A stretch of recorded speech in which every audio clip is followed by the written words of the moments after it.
আল্লাহর অশেষ রহমতে ভালো আছে। আজকে আমরা অর্থনীতির যে বিষয়টি আলোচনা করব, অর্থনীতি প্রথম পত্রের দ্বিতীয় অধ্যায়ের থেকে আমরা আলোচনা করব। দ্বিতীয় যে অর্থনীতির যে মৌলিক বিষয়গুলো আছে তা বোঝার জন্য দ্বিতীয় অধ্যায়ের কিছু মৌলিক বিষয় আলোচনা করব, যাতে তোমাদের অর্থনীতিটা বোঝা সহজ হয়ে যায়। আশা করি এই ক্লাসটা ভালোভাবে আত্মস্থ করতে পারলে তোমাদের জন্য সব সহজ হয়ে যাবে। তো আমরা ক্লাসটা শুরু করার আগে মহান রাব্বুল আলামিনের প্রশংসা জ্ঞাপন করছি, আলহামদুলিল্লাহ, যে আল্লাহ তাআলা আমাদেরকে আজকে ক্লাসে আসার তৌফিক দান করেছেন এবং কথা বলার তৌফিক দান করেছেন। সেজন্য মহান রাব্বুল আলামিনের দরবারে শুকরিয়া জ্ঞাপন করছি, আলহামদুলিল্লাহ। আর আমার প্রিয় রাসূলের সামনে দরুদ ও সালাম নিবেদন করছি, আল্লাহুম্মা সাল্লি আলা আল্লাহুম্মা বারিক আলা। এই ক্লাসটা তোমরা ভালোভাবে আত্মস্থ করার চেষ্টা করবে। ওকে, আমি প্রথমে শুরু করছি অর্থনীতির যে বিষয়গুলো আমরা আলোচনা করব। প্রথমে আমরা আলোচনা করব চলক কি, চলক ভেরিয়েবল, যেটা এই চলকটা কি, আসলে চলক কি, তারপরে স্বাধীন চলক কি, অধীন চলক কি, অপেক্ষক কি, তারপরে তোমার পয়েন্ট অফ অরিজিন উৎপত্তি বিন্দুটা কি, তারপরে এই অ্যাক্সিস হরিজন্টাল অ্যাক্সিস, তারপরে ভার্টিক্যাল অ্যাক্সিস মানে অক্ষ কি, ভূমি অক্ষ কি, তারপরে লম্ব অক্ষ কি, ভূমি অক্ষ কি, এই বিষয়গুলো আমরা আলোচনা করব ইনশা আল্লাহ। মহান আল্লাহ তাআলা যদি রহমত করেন। তো আমরা প্রথমেই শুরু করি। প্রথমে দেখো, আমি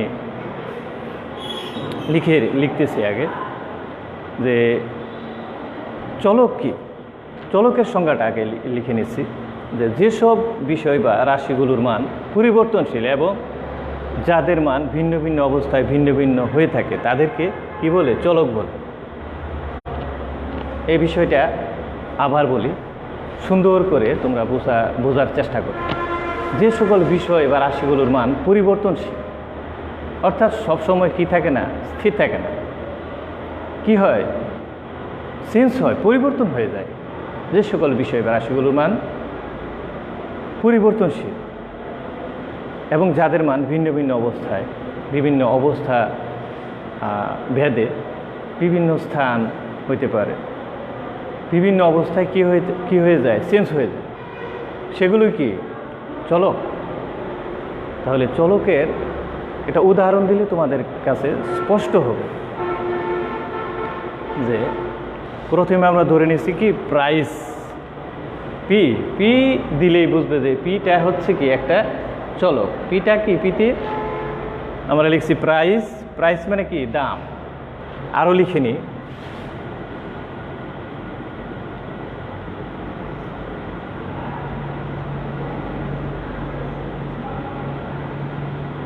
কস্ট, সিএতে কস্ট, ব্যয়,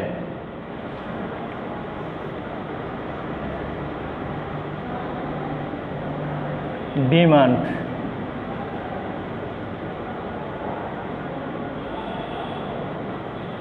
চাহিদা,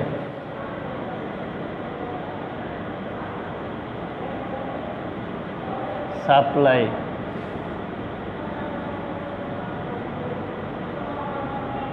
যোগান।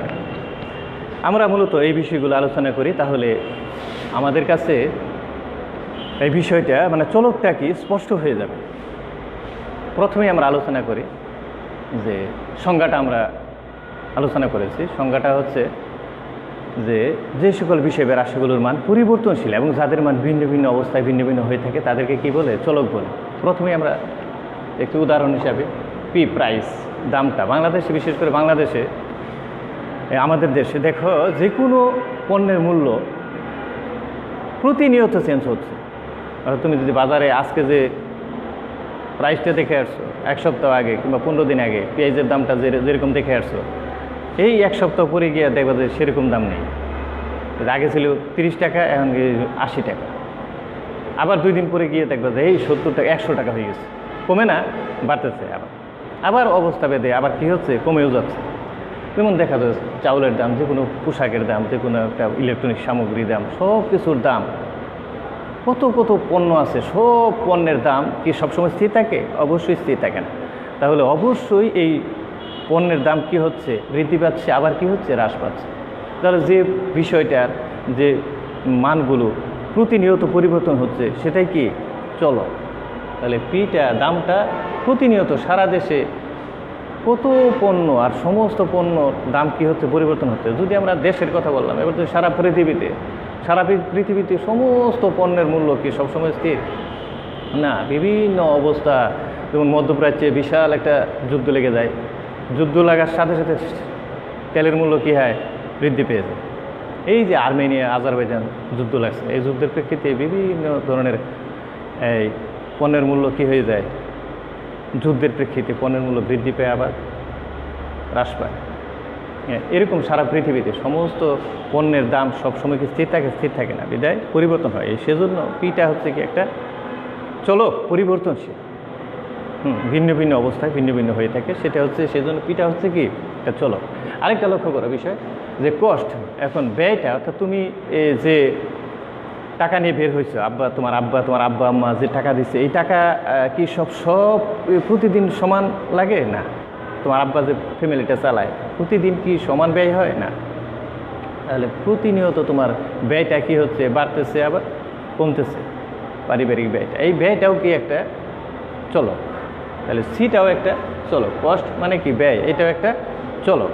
তারপরে দেখো আমরা নিশ্চয় ডিমান্ড, চাহিদা কি? চাহিদার সংজ্ঞাটা আগে জেনে নাও। চাহিদা কি? যে কোনো কিছু পাওয়ার আকাঙ্ক্ষাই চাহিদা। এই কথাটা কিন্তু আমরা অর্থনীতির তোমরা অর্থনীতির ছাত্র হিসেবে আমরা এটা বলতে পারি না। আমরা বলতে পারি না যে কোনো কিছু পাওয়ার আকাঙ্ক্ষাই কি চাহিদা, তা চাহিদা। এখন কোনো কিছু পাওয়ার আকাঙ্ক্ষা, এর পেছনে অর্থ ব্যয় করার ইচ্ছা এবং সামর্থ্য, কয়টা বিষয়? তিনটা বিষয়। কোনো কিছু পাওয়ার আকাঙ্ক্ষা থাকতে হবে। তোমার একটা জিনিস পাওয়ার আকাঙ্ক্ষা, তোমার একটা কম্পিউটার পাওয়ার আকাঙ্ক্ষা বিষয়। এই কম্পিউটার পাওয়ার মতো তোমার যেমন আকাঙ্ক্ষা আছে, তোমার ক্রয় করার সামর্থ্য আছে। তোমার আব্বার সামর্থ্য আছে, ধরো 20-30 হাজার টাকা তোমাকে দিয়ে দিলে ব্যাপার না, দিয়ে দিচ্ছে। এখন তোমার মনে যদি কোনো এমন একটা কৃপণ যে তোমার মনে করো তোমার অর্থ ব্যয় করার কোনো ইচ্ছেই নেই, বা খুব টাকা ধরে রাখার বিশাল প্রবণতা, তাহলে তুমি আর কম্পিউটার কিনা তোমার হবে না, কারণ অর্থ ব্যয় করা তোমার পক্ষে সম্ভব। কারণ তুমি কৃপণ, একবারে ক্লোজ ফিস্টেড ম্যান একেবারে। তাহলে তোমার তিনটি বৈশিষ্ট্য যদি বিদ্যমান থাকে, তাহলে আমরা অর্থনৈতিক দৃষ্টিতে তাকে চাহিদা বলতে পারি। সেটা কি? যে একটা দ্রব্য পাওয়ার আকাঙ্ক্ষা, আর এই অর্থ পাওয়ার একটা দ্রব্য বা একটা জিনিস, একটা দ্রব্য পাওয়ার আকাঙ্ক্ষা, এর জন্য অর্থ ব্যয় করার ইচ্ছা এবং সামর্থ্য, এই তিনটা যদি বিদ্যমান থাকে, তবে আমরা তাকে কি বলতে পারি? অর্থনীতির ভাষায় তাকে কি বলতে পারি? চাহিদা বলতে পারি। এখন তাহলে এই চাহিদাটা কি সব সময় তোমার স্থির থাকে? চাহিদাটা কি সকল পৃথিবীর সকল মানুষের, দেশের, সমাজের, তোমার যদি ব্যক্তি পরিবার থেকে আরম্ভ করো, ব্যক্তি পরিবার, সমাজ, তারপরে তোমার রাষ্ট্র, সারা পৃথিবীর সকল মানুষের চাহিদা কি সব সময় স্থির থাকে? না। তোমার মনের চাহিদা এরকম একটা জিনিস যে আল্লাহ তাআলা বলছে কি, যে মানুষ উন্নতির আকাঙ্ক্ষায় পরিতৃপ্ত হয়, অর্থাৎ সে একটা জিনিস পাইল, আবার আরেকটা পাওয়ার জন্য কি হয়? আকাঙ্ক্ষিত হয়ে যায়। যেমন মনে করো যে নবী করিম সাল্লাল্লাহু আলাইহি ওয়াসাল্লাম বলছে যে এই বনি আদমের পেট মাটি ছাড়া, অর্থাৎ তোমার কবরে যখন মানুষ মৃত্যুবরণ করলো, আমরা যখন মৃত্যুবরণ করি, যখন কবরে মাটি উঠবে, তখন একটা চাহিদা আমাদের শেষ হইল, কিন্তু এর আগে চাহিদা আর শেষ হবে না। বনি আদমের পেট মাটি ছাড়া আর কিছুতে ভরাট করা যাবে না, নবী করিম সাল্লাল্লাহু আলাইহি ওয়াসাল্লামের কথা। তাহলে দেখো, চিন্তা করো যে চাহিদার কোনো শেষ নেই। অর্থাৎ তোমার একটা বাড়ি আছে, ধরো এই গাউসিয়াতে কিংবা মাধুরীতে একটা বাসা আছে, তুমি বলবা যে এইখানে ভালো লাগে না, তাহলে কি করি? রাজধানীতে কাছে তো রাজধানী নারায়ণগঞ্জ যাই, একটা বাসা করি। নারায়ণগঞ্জ করছো না, নারায়ণগঞ্জ ভালো লাগে না, কোথায় যাই? ঢাকা যায়, রাজধানীতে পায়। রাজধানী, বাংলাদেশের রাজধানী এত বিশাল বিজি, গাড়ি ঘোড়া সব স্তব্ধ হয়ে থাকে, জ্যাম লেগে থাকে, তাহলে ঢাকাতে থাকা যাবে না, কোথায় করি? আমেরিকা চলে যাই, আমেরিকা নিউ ইয়র্কে একটা বাসা করি।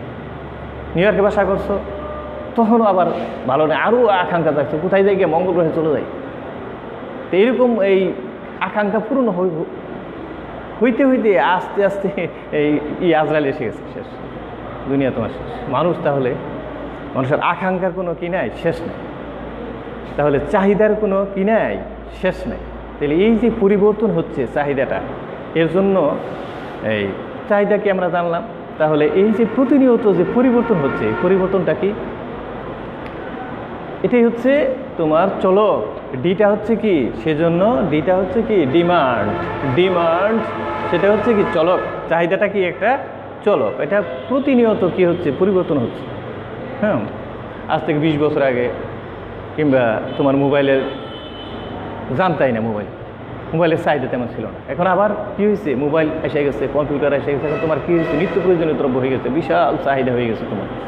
তাহলে এটা কি অবস্থার প্রেক্ষিতে চাহিদা কি হয়, বৃদ্ধি পায়, আবার কি হয়, হ্রাস পায়। যেমন এখন তোমার চিঠি পাঠানোর একটা প্রবণতা, আগেতে পোস্ট অফিসে গিয়ে চিঠি দিতে হইতো, এটা কী হয়েছে, একবারে হ্রাস পেয়ে গেছে। এখন তো মোবাইলে মেসেজ পাঠাতে পারো, মোবাইলে কথা বলতে পারো, অনেক কিছু মুহূর্তের মধ্যে যোগাযোগ করতে পারো সারা পৃথিবীর যে কোনো প্রান্তে।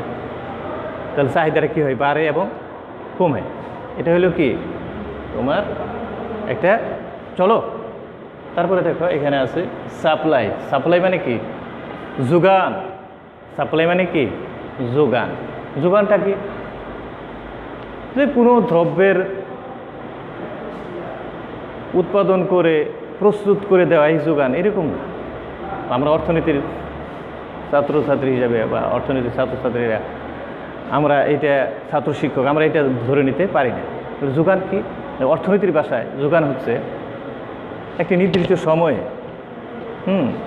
একজন উৎপাদক বা বিক্রেতা, খুব মনোযোগ দিয়ে বিষয়টা শুনো, যে একটি নির্দিষ্ট সময়ে একজন উৎপাদক বা বিক্রেতা তার উৎপাদিত পণ্যের যেটুকু বিক্রি করতে প্রস্তুত থাকে, সেটা হচ্ছে সেই দ্রব্যের যোগান। আবার বলি, একটি নির্দিষ্ট সময়ে একজন উৎপাদক বা বিক্রেতা তার উৎপাদিত পণ্যের যেটুকু বিক্রি করতে প্রস্তুত থাকে, সেটাই হচ্ছে সেই দ্রব্যের যোগান, সাপ্লাই। তাহলে এই যোগানটা সবসময় কি স্থির থাকে? যোগানটা স্থির থাকে না। একটা উদাহরণ দিলে বিষয়টা ক্লিয়ার হবে।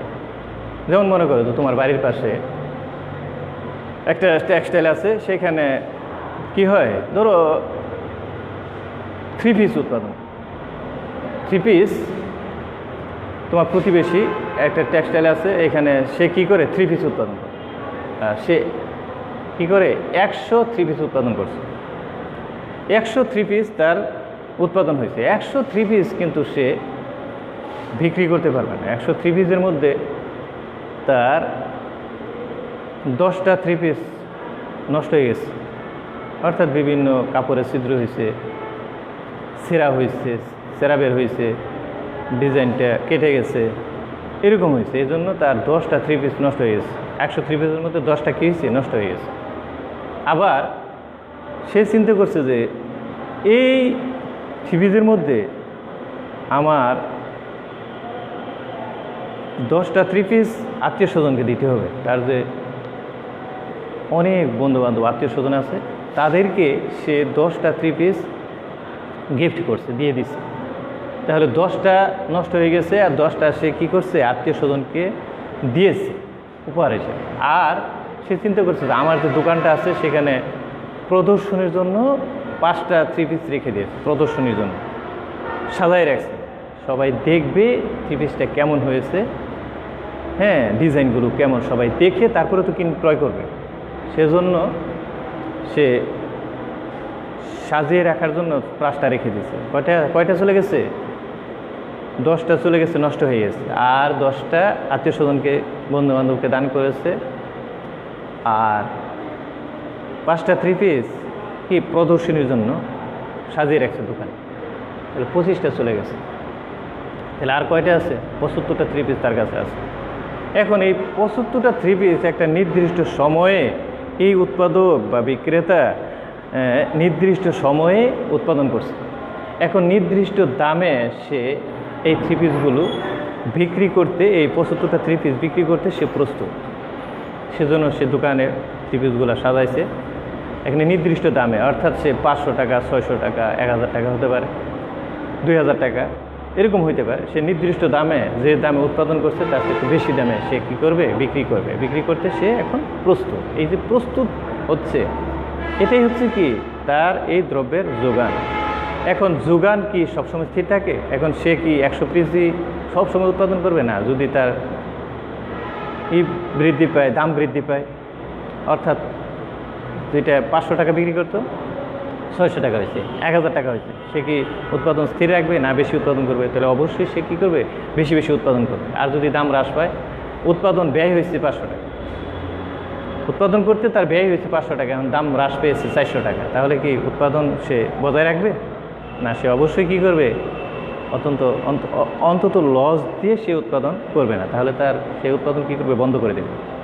তাহলে লক্ষ্য করো, তাহলে দাম বাড়ালে যোগানটা কী হয়ে যায়, বৃদ্ধি পায়, আর দাম কমলে যোগানটা কী হবে, হ্রাস পাবে। তাহলে যোগানটা দামের সাথে সম্পর্কিত, আর যোগান কী থাকে না, স্থির থাকে না, যোগান সবসময় কী হয়, বৃদ্ধি পায় অথবা হ্রাস পায়।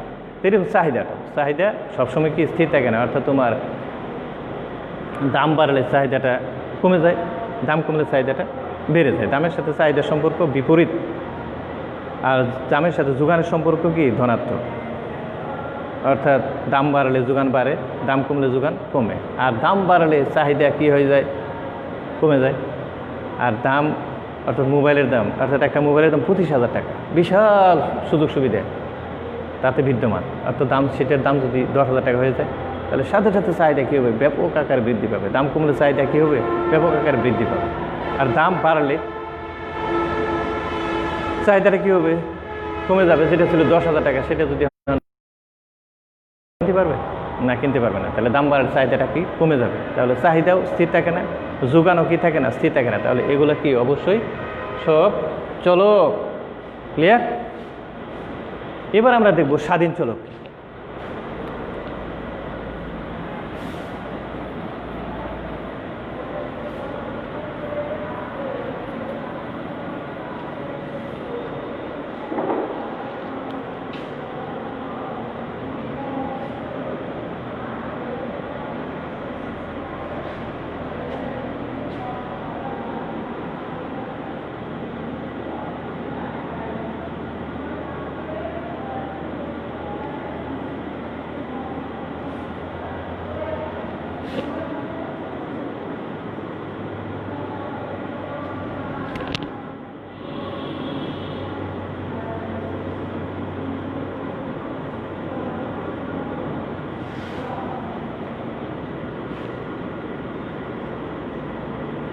যেসব চলকের উপর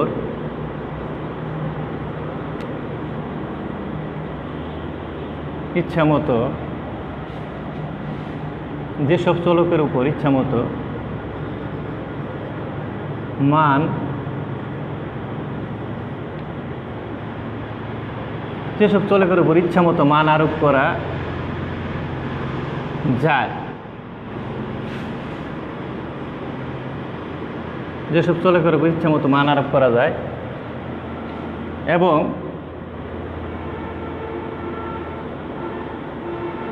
যাদের মান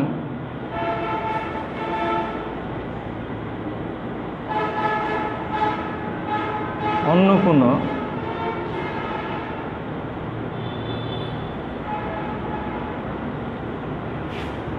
চলকের উপর নির্ভর করে না, যেসব চলকের উপর ইচ্ছামতো মান আরোপ করা যায় এবং যাদের মান অন্য কোনো চলকের উপর নির্ভর করে না,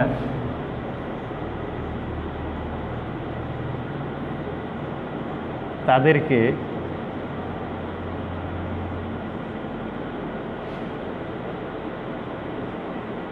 স্বাধীন চলক বলে। আমরা উদাহরণ হিসেবে লিখতে পারি, যেমন ডি ইকুয়াল টু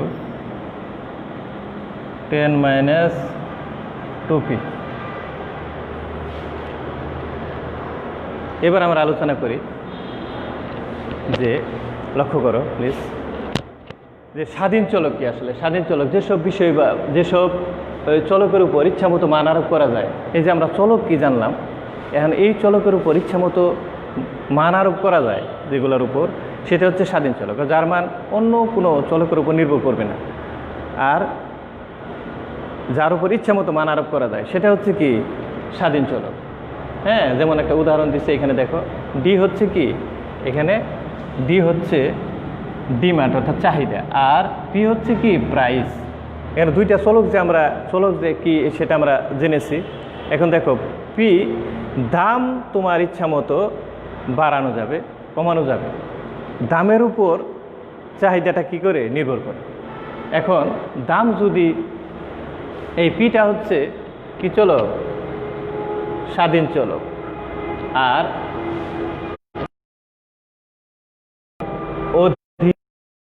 পি এর উপর ইচ্ছা মতো মান আরোপ করা যায়, কিন্তু ডি এর উপর ইচ্ছা মতো মান আরোপ করা যায় না। একটা উদাহরণ দিলে বিষয়টা তোমাদের আরও ক্লিয়ার হবে বিষয়টা। যেমন মনে করো যে তোমার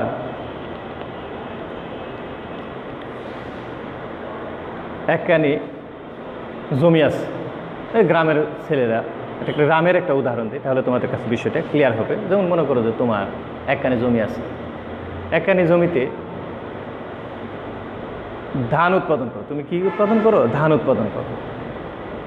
এই ধানটা হচ্ছে তোমার অধীন চলক। আর ধান উৎপাদনে তুমি জমি চাষ করো, জমিতে উন্নত মানের বীজ বপন করো, তারপরে তুমি সার প্রয়োগ করো, উন্নত মানের শ্রমিক নিয়োগ করো, তাহলে এগুলার সমস্ত কিছুর প্রেক্ষিতেই তারপরে তোমার কি হয়, ধান উৎপাদন হয়। এখন তুমি একখানি জমিতে ধান উৎপাদন করছো, এখন উন্নত মানের বীজ রোপণ করছো, উন্নত মানের সার দিয়েছো, উন্নত মানের ট্রাক্টর দিয়ে জমিটা প্রথমে চাষও করেছো, তারপরে তুমি সার প্রয়োগ করছো, তারপরে উন্নত মানের দক্ষ শ্রমিক নিয়োগ করে সেটা বা আধুনিক প্রযুক্তির এই যন্ত্র দিয়ে কি আবর্জনা পরিষ্কার করেছে, তাহলে তোমার ধান হবে প্রচুর, অর্থাৎ একখানে জমিতে 30 মণ ধান হবে। আবার তুমি যদি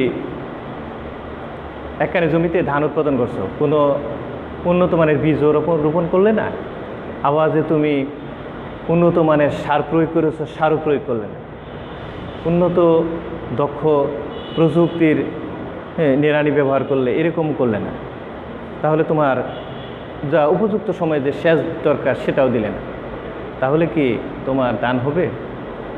এই একখানে জমিতে 30 মণ ধান হবে? হবে না। তাহলে তোমার ধানটা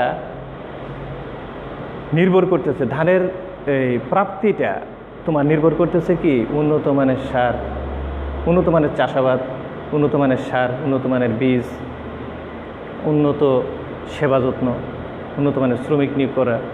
তাহলে এইসব বিষয়ের উপর তোমার নির্ভর করতেছে ধানের উৎপাদন। তাহলে ধানটা হচ্ছে অধীন চলক। আর তুমি ইচ্ছা করলে উন্নত মানের বীজ লাগাইতে পারো, ইচ্ছা করলে মানদাতার আমলের বীজ লাগাইতে পারো, ইচ্ছা করলে তুমি উন্নত মানের সার প্রয়োগ করতে পারো, ইচ্ছা করলে তুমি সার নাও দিতে পারো, ঠিক আছে। ইচ্ছা করলে তুমি কী করতে পারো, ক্যাফে উন্নত মানের ট্রাক্টর দিয়ে জমিতে চাষ করতে পারো, আর তা না হলে তুমি লাঙ্গল দিয়ে চাষ করতে পারো। তাহলে তোমার এগুলো হচ্ছে কি চলক, স্বাধীন চলক, অর্থাৎ যেখানে ইচ্ছা মতো তুমি মান আরোপ করতে পারো, ইচ্ছা মতো জমি চাষ করতে পারো, ইচ্ছা মতো উন্নত মানের ট্রাক্টর দিয়ে জমি চাষ করতে পারো, ইচ্ছা মতো তুমি কী করতে পারো, উন্নত মানের সার, উন্নত মানের বীজ এগুলো প্রয়োগ করতে পারো। এগুলো হচ্ছে কি চলক, স্বাধীন চলক। তাহলে ধানটা হচ্ছে কি চলক, অধীন চলক। ক্লিয়ার? এবার আমরা কিন্তু দুইটা বিষয় এখানে একসাথে জেনে ফেলেছি। একটা হচ্ছে কি স্বাধীন চলক, আর একটা কি অধীন চলক।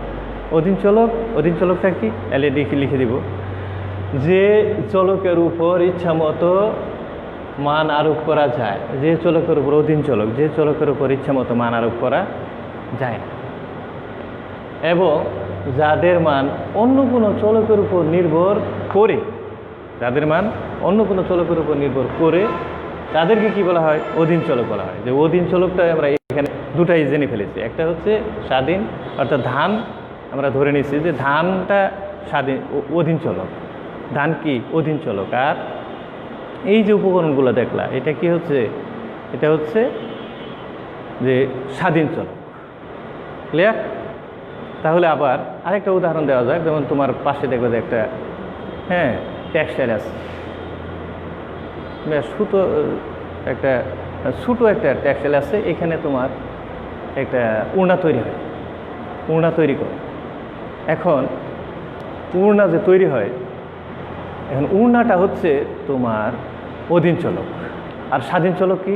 উন্নত মানের কে মেশিন, যে উন্নত মানের তুলা, উন্নত মানের সুতা, উন্নত মানের শ্রমিক। তাহলে লক্ষ্য করো বিষয়টা, যদি উন্নত মানের মেশিন না হয়, যে মেশিনে তোমার কাপড়টা তৈরি হবে, মেশিনটা যদি নিম্নমানের হয়, তুমি নিতে পারো, হয়তো নিম্নমানের মেশিন নিতে পারো, উন্নত মানের মেশিনও নিতে পারো, নিম্নমানের সুতাও নিতে পারো, উন্নত মানের সুতাও নিতে পারো। তাহলে তোমার লক্ষ্য বুঝতে হবে যে উন্নত মানের তুলা থেকে উন্নত মানের সুতা তৈরি হয়, সুতা তৈরি হলো, তারপরে তোমার সুতা থেকে উন্নত মানের মেশিনে উন্নত মানের কাপড় তৈরি হলো, দক্ষ শ্রমিক নিয়োগ করলো, তাহলে তোমার উন্নাটা কী হবে? ভালো হবে। উন্নাটা অধীন চলক। আর স্বাধীন চলক হচ্ছে যদি তুমি উন্নত মানের শ্রমিক, উন্নত মানের মেশিন, উন্নত মানের সুতা, এগুলো যদি ভালো হয়, তাহলে কি হবে?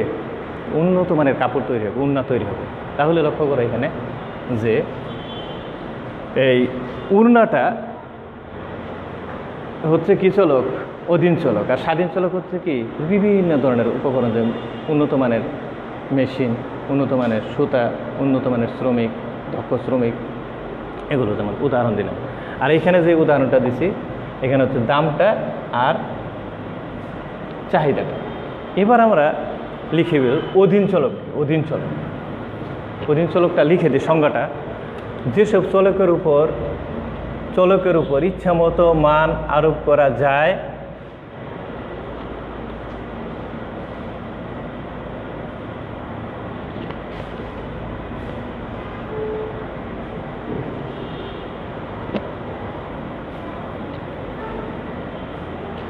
যেসব চলকের উপর ইচ্ছামতো মান আরোপ করা যায় না এবং যাদের মান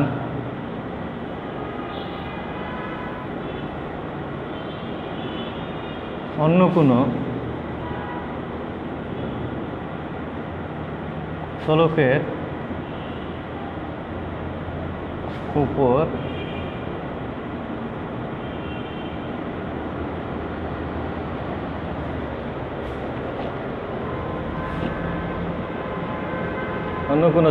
উপর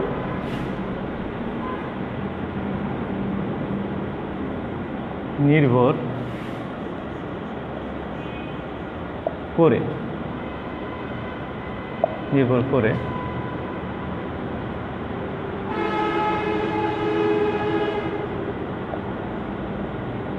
তাদেরকে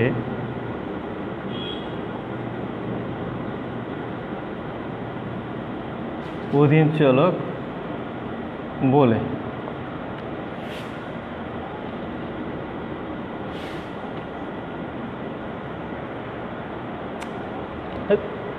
তাদেরকে অধীন চলক বলে।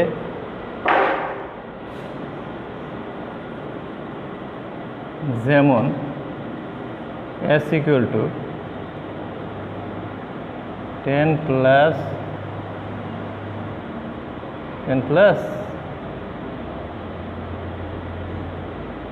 2p।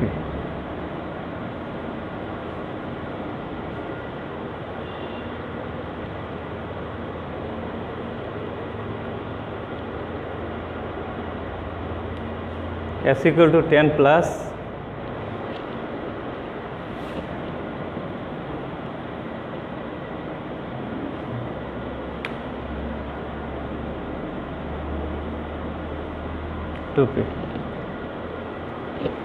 এখানে লক্ষ্য করা বিষয়টা, এখানে যে উদাহরণটা আগে তো বুঝছো, ওই যে বুঝাই দিলাম যে স্বাধীন চলক ও অধীন চলক কি। এবার আবার লেখো, একটা উদাহরণ নিচ্ছি যে সাপ্লাই মানে কি? আগেই বলেছি যে একটি নির্দিষ্ট সময়ে নির্দিষ্ট দামে একজন উৎপাদক বা বিক্রেতা যে পরিমাণ পণ্য বিক্রি করতে প্রস্তুত থাকে সেটা হচ্ছে কি সেই দ্রব্যের যোগান। যোগানটা নির্ভর করে সবসময় কি দামের উপর। দাম যদি বৃদ্ধি পায় তাহলে যোগানটা কী হবে, বাড়বে। আর দাম হ্রাস পেলে যোগান হ্রাস পাবে। তাহলে যোগানের উপর দামের উপর ইচ্ছা মতো মান আরোপ করা যায়। দাম অর্থাৎ দাম বৃদ্ধি করা যায়, তারা উৎপাদন করে বিক্রি করে তারা দামটা বাড়াইতে পারে, হ্যাঁ, আবার দামটা কী করতে পারে, হ্রাসও করতে পারে। দামটা পরিবর্তন হয়, দামের উপর ইচ্ছা মতো মান আরোপ করা যায়, কিন্তু যোগানের উপর মান আরোপ করা যায় না। যোগানটা নির্ভর করে কিসের উপর, দামের উপর। দাম যদি অনেক বেশি দাম থাকে তাহলে কি যে যিনি পণ্যটা উৎপাদন করেন তাহলে তিনি উৎপাদনের পরিমাণটা কী করবেন, বৃদ্ধি করবেন। আর যদি দামটা হ্রাস পায়, যে পরিমাণ যে একটা পণ্য দ্রব্য উৎপাদন করতে যে ব্যয় হয়েছে তার চেয়ে যদি আরও হ্রাস পায় তাহলে সে উৎপাদন কেউ কী করবে, হ্রাস করে দেবে। তাহলে দামের উপর ইচ্ছা মতো মান আরোপ করা যায়। দামটা স্বাধীন চলক আর এই যোগানটা হচ্ছে কি অধীন চলক। ক্লিয়ার? এবার আমরা দেখব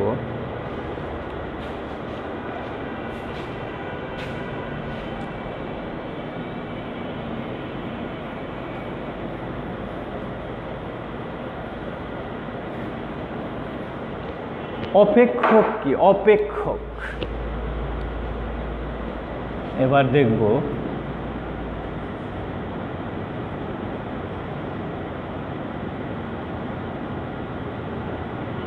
অপেক্ষক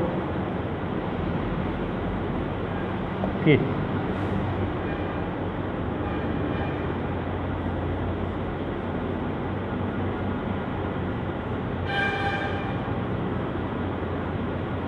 এক বা একাধিক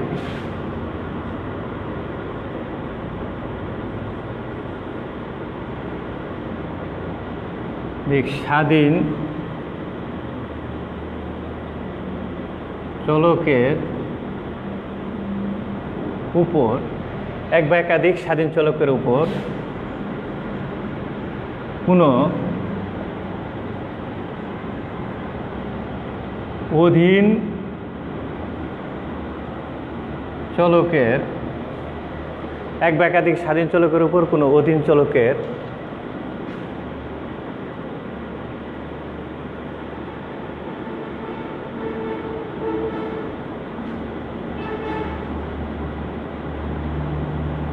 নির্ভরশীলতার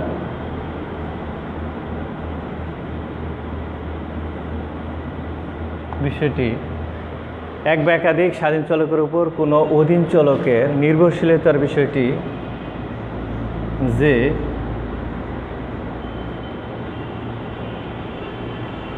গাণিতিক প্রক্রিয়ায়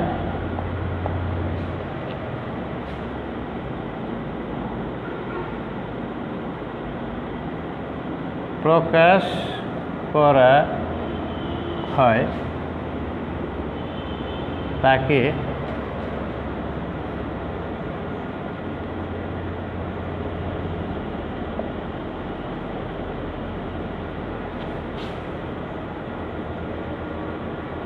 যেমন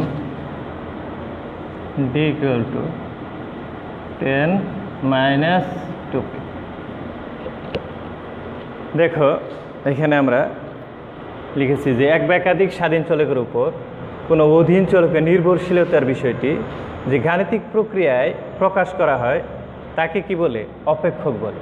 তাহলে অপেক্ষকটা হচ্ছে যে স্বাধীন চলক এবং স্বাধীন চলক এবং নির্ভরশীল চলক বা অধীন চলক। নির্ভরশীল চলক আর অধীন চলক কিন্তু একই। স্বাধীন চলক এবং নির্ভরশীল চলকের যে সম্পর্ক, এটা যখন গাণিতিক প্রক্রিয়ায় প্রকাশ করা হয়, যেমন আমি যে উদাহরণ দিলাম, যেমন উড়নাটা উৎপাদন হচ্ছে, বিভিন্ন উপকরণ লাগতেছে একটা উড়না তৈরি করতে। ক্লিয়ার? যেমন একটা ধান উৎপাদন করতে বিভিন্ন ধরনের উপকরণ লাগে। তাহলে স্বাধীন চলক এবং অধীন চলকের মিশ্রণে কি হয়েছে, একটা পণ্য উৎপাদন হচ্ছে। তাহলে যে পণ্যটা উৎপাদন হচ্ছে, যে এইটা দুইটার সম্পর্ক, স্বাধীন চলক এবং অধীন চলক, যে এই যে সম্পর্কটা এক বা একাধিক স্বাধীন চলকের উপর কোনো অধীন চলকের নির্ভরশীলতার বিষয়টি, যে অনেক উপকরণ আছে স্বাধীন চলকের ক্ষেত্রে, কিন্তু এক বা একাধিক স্বাধীন চলক, যেমন মনে করো যে তোমার ধরলাম আমরা এই যে ধান উৎপাদনে সার লাগে, তারপরে উন্নত মানের বীজ লাগে, উন্নত মানের শ্রমিক লাগে, উন্নত মানের এই কি শ্রমিক লাগে, উন্নত মানের চাষ করতে হয়। তাহলে এগুলো সব কি এক বা একাধিক কি চলক? স্বাধীন চলক। এই স্বাধীন চলকের উপর নির্ভরশীল কি এই ধান। তাহলে এই যে সম্পর্কটা সেটা কি দেখাচ্ছে আমরা এখানে দেখাবো, যে দামটা এখানে আমরা দেখাচ্ছি সেই বিষয়টাই এখানে গাণিতিকভাবে দেখাচ্ছি। যে এখানে দেখছি ধরে নিচ্ছি দুইটা বিষয়, একটা হচ্ছে দাম আর একটা কি চাহিদা। এখানে দামের এই বিভিন্ন দাম হতে পারে, বিভিন্ন দাম, বিভিন্ন পণ্য বিভিন্ন দাম, কিন্তু দামের উপর নির্ভর করতেছে কি চাহিদাটা নির্ভর করে। তাহলে এটা হচ্ছে কি চলক? স্বাধীন চলক। আর এটা মানে অধীন চলক ডি, আর পি হচ্ছে কি স্বাধীন চলক। তাহলে এই স্বাধীন চলকের উপর হ্যাঁ এই এই এই চাহিদা নির্ভর করে। তাহলে এই যে গাণিতিক প্রকাশ স্বাধীন চলক এবং অধীন চলকের মধ্যে যে গাণিতিক প্রকাশটা, এই গাণিতিক প্রকাশটাই হচ্ছে কি?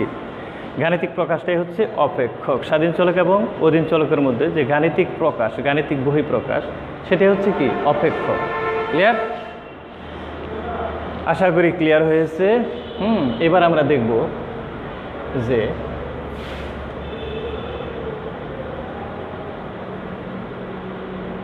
লম্ব অক্ষ,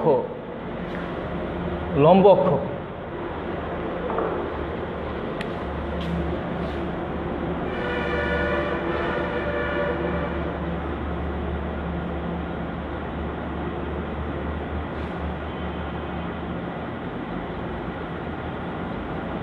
লম্ব অক্ষ কি,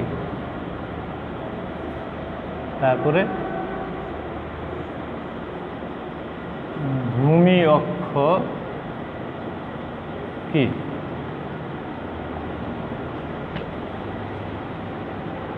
তারপরে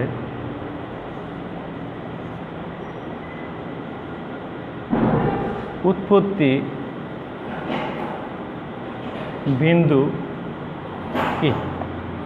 লক্ষ্য করো, যেবার আমরা দেখব তিনটা বিষয়। এক নম্বর হচ্ছে যে লম্ব অক্ষ কি, লম্ব অক্ষটা কি। তারপরে দুই নম্বর দেখব কি ভূমি অক্ষ কি, ভূমি অক্ষটা কি। তারপর দেখব আমরা উৎপত্তি বিন্দু কি, উৎপত্তি বিন্দু কি, উৎপত্তি বিন্দুটা কি। লক্ষ্য করো, এবার আমরা একটা রেখা টানতেছি।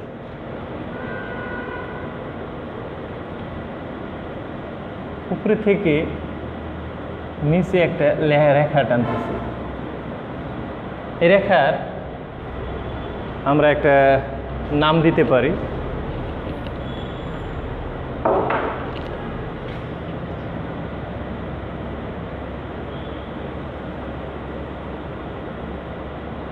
এই রেখাটার আমরা একটা নাম দিতে পারি। এটা দিলাম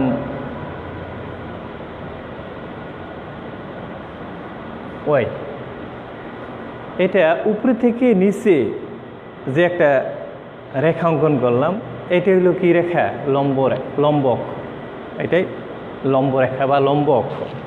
ক্লিয়ার?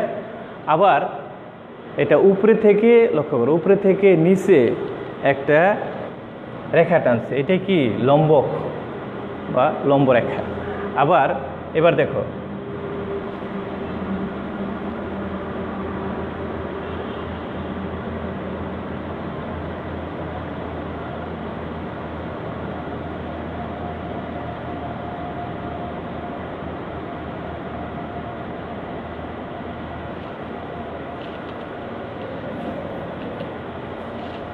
এক পাশ থেকে আরেক পাশে এটা ভূমির, অর্থাৎ এটা কি ভূমি না? এটা কি একটা ভূমি। এই ভূমির উপর অর্থাৎ এরকম একটা লম্ব রেখা, একটা রেখা টানলাম ভূমির উপর, যে রেখা টানলাম সেটা কি? ভূমি অক্ষ। বা লক্ষ্য করো, দেখো যে এটা হচ্ছে ভূমির উপর যে রেখা টানলাম, এটা কি? ভূমি অক্ষ বা আনুভূমিক। ভূমি অক্ষ বলা হয়, আবার আনুভূমিক অক্ষ বলা হয়। আবার তুমি যে যদি নাম দেও, তখন যে তুমি যে নামটা দিলে সেটা বলতে পারো এক্স অক্ষ। অর্থাৎ তুমি রেখা এবং অক্ষটার নাম দিতে পারো এক্স। নাম দিলে A B C D E F G H, তুমি যে নাম দাও, তাহলে নাম দিছি আমরা কি? এক্স। তাহলে আমরা বলতে পারি, যেটারে বলতে পারি ভূমি অক্ষ বা এক্স অক্ষ বা আনুভূমিক অক্ষ। আর এটা কি অক্ষ? যে লম্ব অক্ষ। এটা কি অক্ষ? লম্ব অক্ষ। এখন তাহলে আমরা দুইটা বিষয় জানছি। এটা হচ্ছে কি অক্ষ? লম্ব অক্ষ।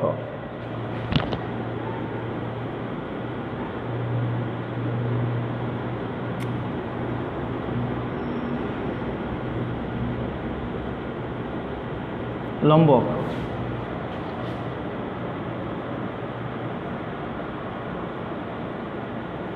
লম্ব অক্ষ। আর এটা হচ্ছে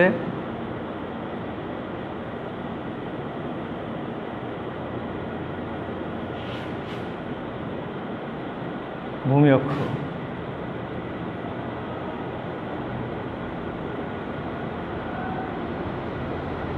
এটা হচ্ছে কি? ভূমি অক্ষ। তাহলে লক্ষ্য করো যে এখন এই লম্ব অক্ষ বা উৎপত্তি বিন্দু কি? আমরা যে একটা লম্ব রেখা টানলাম, এটাই কি? লম্ব অক্ষ।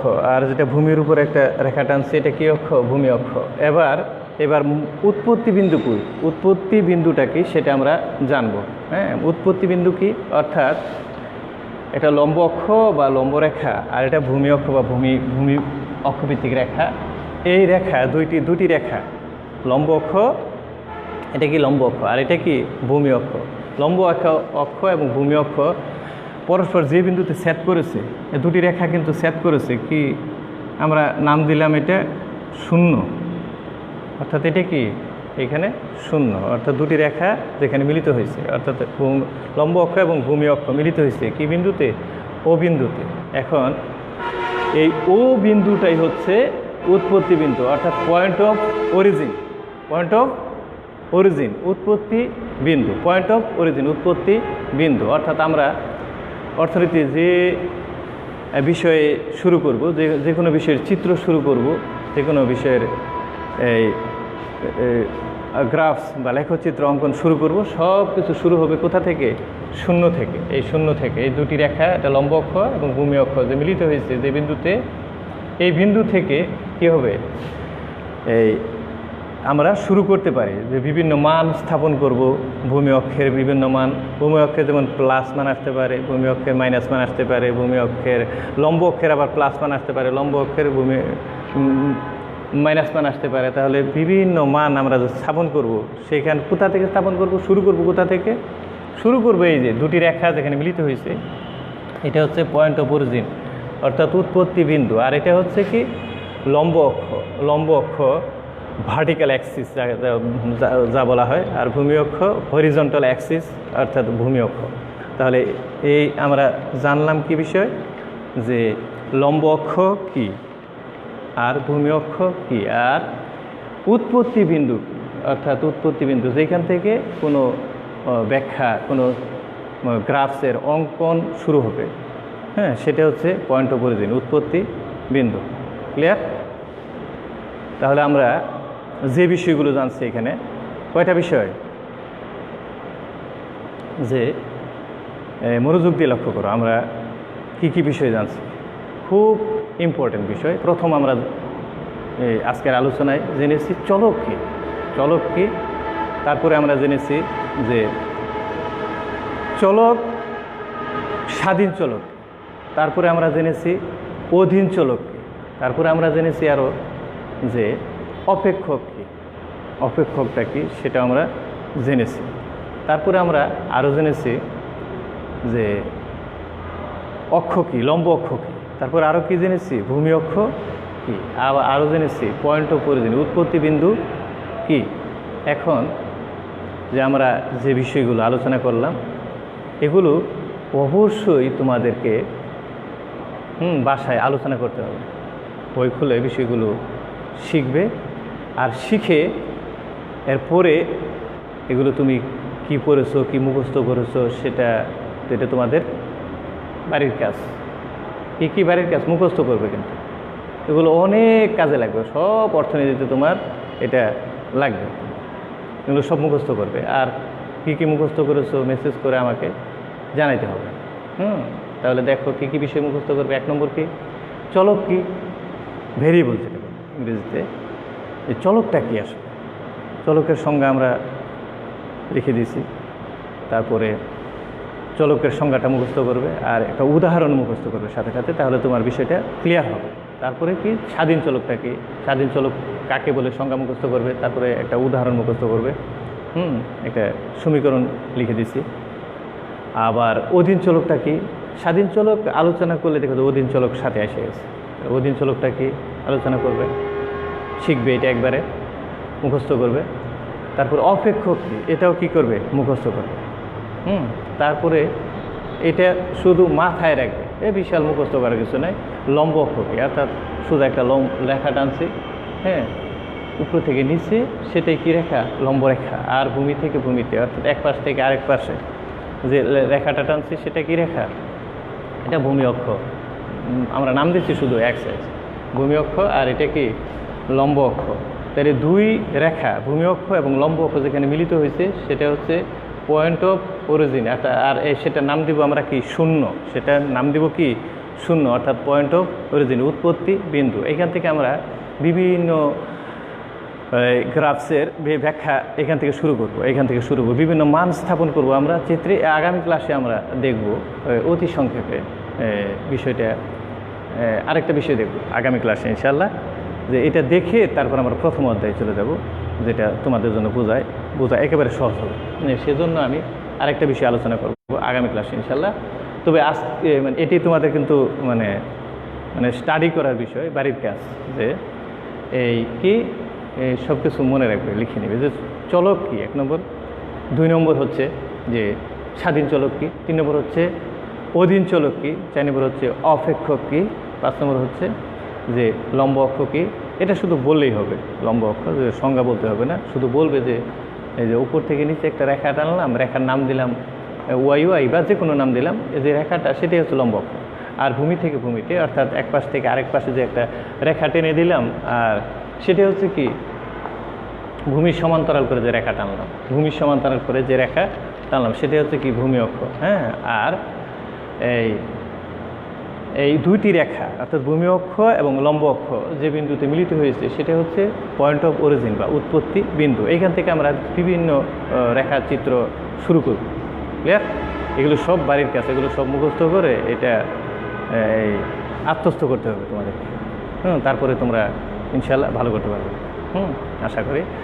আর তাহলে আজ আর নয়, আজকে এখানেই তোমাদের ক্লাসের ইতি টানছি, যাতে তোমাদের জন্য কি হয়, যে তোমাদের জন্য আরও ব্যাখ্যা করা যায়, হ্যাঁ, আরও আলোচনা করতে পারতাম, কিন্তু তোমাদের জন্য যাতে তোমাদের কি হয়, সহজ হয়ে যায়, অর্থাৎ বিষয়টা বোঝা এবং আলোচনা করা, তোমাদের স্টাডি করা তোমাদের সহজ হয়, সেজন্য এই বিষয়টা এখানেই আজকে ইতি টানছি। তারপরে আগামী ক্লাসে আমরা আরও বিস্তারিত আলোচনা করবো ইনশাল্লাহ। তো আমি পরিশেষে তোমাদের সবার মঙ্গল কামনা করছি, দুনিয়া আখেরে তোমাদের জন্য কি হয়, মঙ্গলজনক হোক। তোমরা দুনিয়াতে যেমন সাফল্য অর্জন করো, এরকম পরকালে তোমাদের সাফল্য আসুক। তোমরা সবাই কি করবে, আবার প্রথম কাজটা, যেহেতু তোমরা এখানে উপস্থিত নেই, তোমাদেরকে আমার যে আসল কাজটা সেটা বলা হয়নি তোমাদের কাছে। তোমাদের সবাই কি করবে, যারা মুসলিম তারা কি করবে, নামাজ পড়বে, আর যারা অন্য ধর্মে তারা তার ধর্ম পালন করবে। হ্যাঁ, তাহলে অবশ্যই তোমরা কি করবে, যারা মুসলিম অবশ্যই কি করবে, নামাজ পড়বে, কোরআন অর্থ বুঝে পড়বে, রাসূলের জীবনাদর্শ পড়বে। হ্যাঁ, তারপরে তোমরা এই যে বিষয়ে আমি তোমাদেরকে জানাতে যাচ্ছি এটাও স্টাডি করবে, তাহলে ইনশাল্লাহ কী হবে, সাফল্য আসবে। তাহলে আমি তোমাদের পরিশেষে মহান রাব্বুল আলামিনের দরবারে তোমাদের জন্য দুনিয়া আখিরে কল্যাণময় জীবন কামনা করে আমি আমার ক্লাস এখানে শেষ করছি। হ্যাঁ, আসসালামু আলাইকুম ওয়া রাহমাতুল্লাহি ওয়া বারাকাতুহু।